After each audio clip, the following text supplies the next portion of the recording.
Bonjour à tous, merci d'être présents à l'une des premières webconférences de l'Equimeeting 2020. Marianne, évidemment, et moi-même, on va vous présenter les résultats d'une étude qui, d'une certaine façon, fait écho à ce qui vient d'être présenté, mais sous un angle différent, puisque cette étude visait à décrire les activités de service avec le cheval auprès des personnes porteuses de handicap, mais aussi plus globalement en perte d'autonomie ou en difficulté sociale. Donc à décrire les organisations de travail, les statuts juridiques, la diversité des activités et aussi comment elles se positionnent dans leur environnement territorial avec les partenaires, notamment du secteur social et médico-social. Je vous précise que les investigations qu'on a réalisées et donc les résultats qu'on vous présente ont été faites avant la crise sanitaire que nous connaissons aujourd'hui et donc la situation des professionnels qu'on a pu rencontrer a pu significativement évoluer. Sur cette étude, elle a donc été commandée par l'IFCE en 2017 et réalisée par une équipe de consultants dont je fais partie, qui sont salariés du cabinet Itinéré Conseil, qui est un cabinet spécialisé en conseil et en évaluation de politique publique, en particulier sur les politiques de santé publique et médico-sociale. L'IFCE est donc commanditaire de l'étude en partenariat avec la Fédération française d'équitation. Je laisserai Marianne se présenter un petit peu en quelques mots le contexte et les objectifs de cette étude. Pour simplement vous indiquer le déroulé de cette présentation. Donc, après vous avoir resitué les objectifs de l'étude, je vous présenterai la méthode qui a été mise en place et les principaux résultats.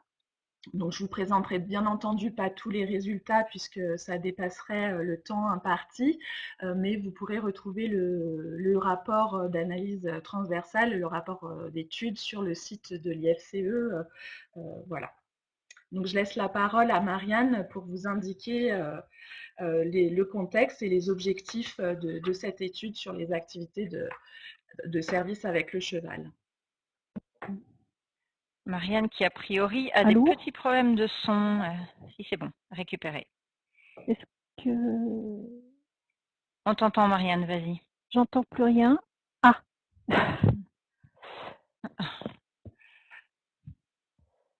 Ah, vous m'entendez? Bon. Eh ben c'est parfait. Ok. Donc, je ne sais pas si Élise a présenté cette diapo numéro 3. Est-ce que quelqu'un pourrait répondre? Parce que je crois que je n'entends rien. Oui, oui, c'est bon. On en est au contexte et objectif de Donc, en l'étude. fait, le contexte et les objectifs de l'étude étaient les suivants.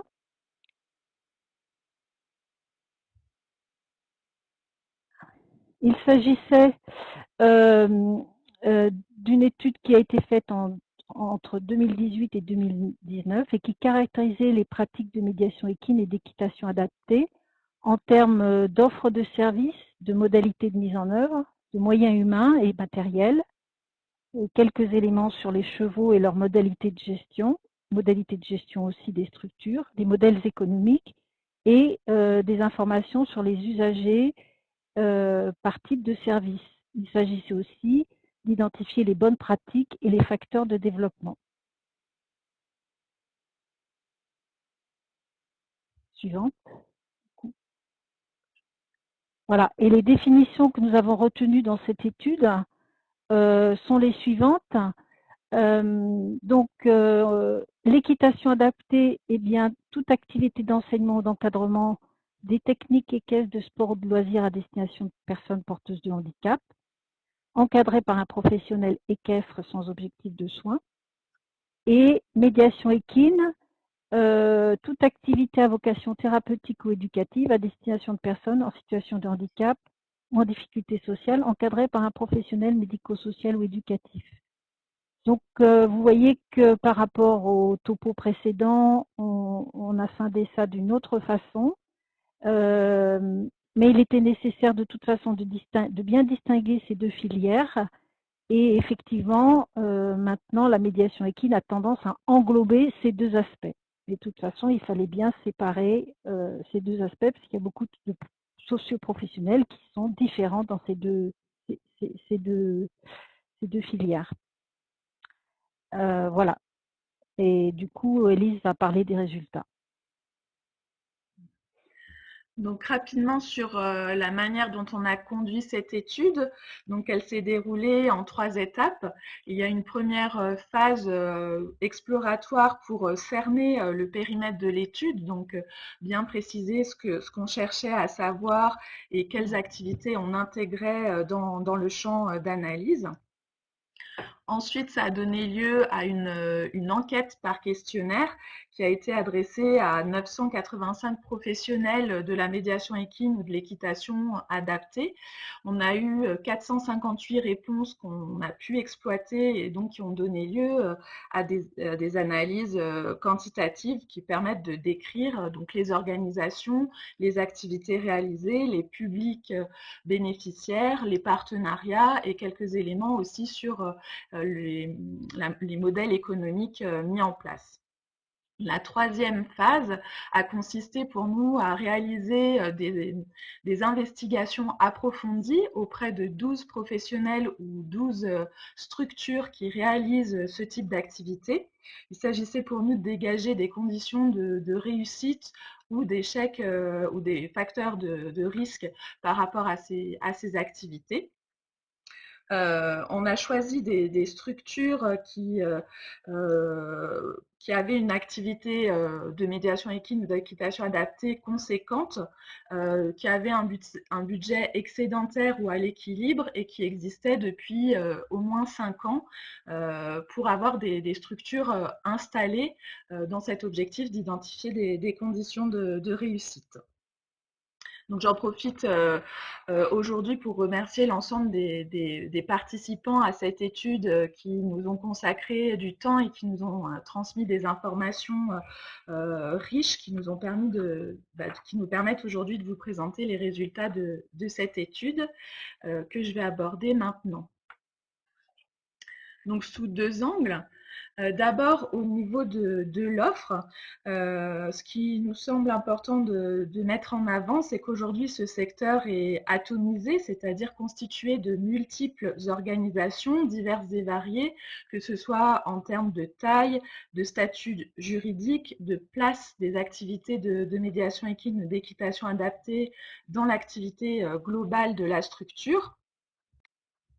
On est à un secteur qui se situe à la frontière de disciplines très différentes, le loisir, le sport, le soin en général, et comme cela a été dit précédemment, qui sont encore en recherche de définitions partagées qui permettront plus de lisibilité et de reconnaissance de la diversité de ces activités. Ce qu'a montré l'enquête que j'évoquais plus tôt, c'est que l'activité à vocation de soins est principalement exercée par des professionnels libéraux ou indépendants, puisque c'était le cas de 43% des répondants à l'enquête, mais qu'elle peut se déployer dans des entités très variées, puisqu'on trouve évidemment aussi des centres équestres, des établissements sociaux et médico-sociaux, des établissements de santé et aussi quelques structures spécialisées qui ne font que de la médiation équine ou de l'équitation adaptée. Sur l'ancienneté, donc toute activité confondue, on est à une ancienneté moyenne de 10 ans, mais les activités à vocation thérapeutique ou éducative sont plus récentes puisque la moyenne, c'est moins de 5 ans. De même pour le statut d'indépendant, ces statuts de professionnels sont plus récents sur le marché. 46% des indépendants sont installés depuis moins de 5 ans, enfin réalisent ce type d'activité depuis moins de 5 ans.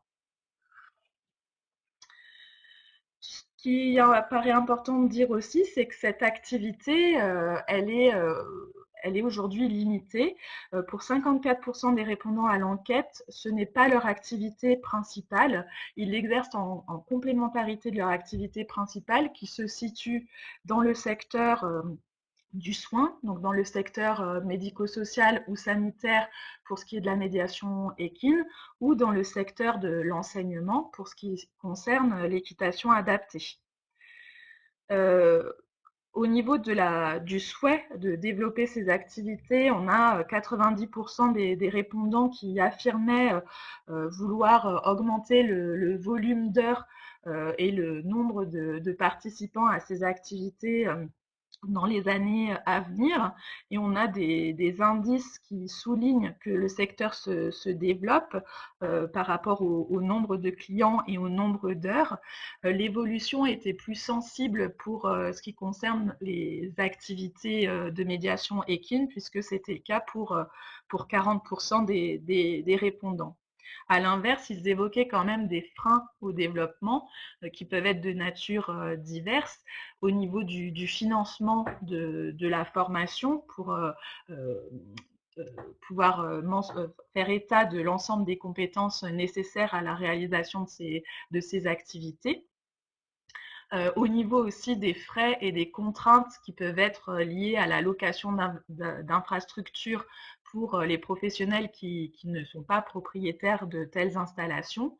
Et un autre frein régulièrement avancé, c'est pour le financement des séances, notamment pour les séances de médiation équine, excusez-moi, par les usagers, puisqu'il n'y a pas forcément d'aide et que ce sont des activités qui peuvent coûter assez cher. En moyenne, le prix d'une séance de médiation équine, c'était 36 € pour une séance individuelle d'1 heure. Si on parle maintenant des modèles économiques, ceux qu'on a repérés sont très variés par rapport au statut des acteurs qui réalisent ces activités. Donc ça va de la micro-entreprise à des associations en passant par des combinaisons de différentes entités associant des structures entrepreneuriales à des associations. Les statuts aussi sont différents vis-à-vis des locaux et des chevaux. Donc, on a aussi bien des locataires que des propriétaires. Et enfin, au niveau du statut des personnels qui parfois sont salariés et parfois non salariés. Ces choix sont liés au projet professionnel, évidemment, mais aussi à la volonté de sécuriser l'activité. Et donc, au démarrage, il y a des choix qui vont être faits pour stabiliser l'activité au niveau économique. Au niveau des investissements, le montant est très variable puisque parmi les 12 professionnels ou structures qu'on est allé visiter, ça va de 3 000 à 800 000 €. Donc 3 000 €, ce sont des situations où les personnes disposent d'infrastructures et de cavalerie dans le cadre de location. Et du coup, là, les investissements, c'est plutôt acquisition d'un montoir, acquisition d'un peu de matériel adapté, aménagement de toilettes accessibles. À l'inverse, les 800 000 €, c'est pour une structure qui souhaite acquérir et devenir propriétaire de l'ensemble de ces installations pour ne plus être dépendante des partenariats avec les centres équestres et pouvoir ainsi gérer les espaces, les horaires, la gestion de la cavalerie. Et donc, il y a un investissement certain, mais sans doute à l'image de ce qui est nécessaire quand on crée un centre équestre. Au niveau des montages juridiques, ce qu'on a repéré, c'est qu'ils visent souvent à distinguer la structure qui supporte les charges d'exploitation et la structure qui réalise les interventions, les activités. Par rapport au budget, d'après l'enquête, il est rarement excédentaire puisque c'était le cas seulement de 8 à 9% des répondants. Il était à l'équilibre pour 65% des répondants et déficitaire dans 25% des cas. la situation d'activité déficitaire était liée souvent à un volume de clients ou d'usagers réduit et aussi à une absence de partenariat, notamment avec des établissements sociaux et médico-sociaux. Les deux derniers points sur les constats que je souhaitais mettre en avant, c'est par rapport aux compétences nécessaires. Donc, on a constaté que les acteurs qui se positionnaient sur ces activités, en particulier de médiation équine, donc à vocation thérapeutique ou éducative, recherchaient une multitude de compétences. Donc, dans le domaine du soin et du social, c'est souvent leur formation initiale, donc psychomotricien, ergothérapeute, éducateurs spécialisés, infirmiers, voilà, avec des compétences en termes de connaissance des chevaux, en termes de maîtrise des techniques équestres, mais c'est moins prégnant pour la médiation équine, et aussi en termes de médiation animale. Donc les professionnels cherchaient soit à eux-mêmes réaliser des formations qui leur permettent de maîtriser individuellement l'ensemble de ces compétences, soit ils cherchaient à créer une équipe pluridisciplinaire via la construction de partenariats ou via la constitution d'une équipe au sein d'une structure dédiée à la médiation équine. Le dernier point, c'est par rapport à la structuration et au développement de l'activité qui nécessite des compétences et du temps et qui parfois manquaient à ces professionnels. Au niveau des conditions de réussite de ces activités, la demande apparaît croissante, donc ça, c'est aujourd'hui, il n'y a pas de quantification de la demande puisque c'est très diffus. Mais l'ensemble des acteurs, que ce soit les partenaires sociaux, médico-sociaux ou les professionnels eux-mêmes, indiquent qu'il y a une demande croissante. Et ce sont des activités dont les bienfaits sont repérés et appréciés. Donc là, c'est des retours expérientiels.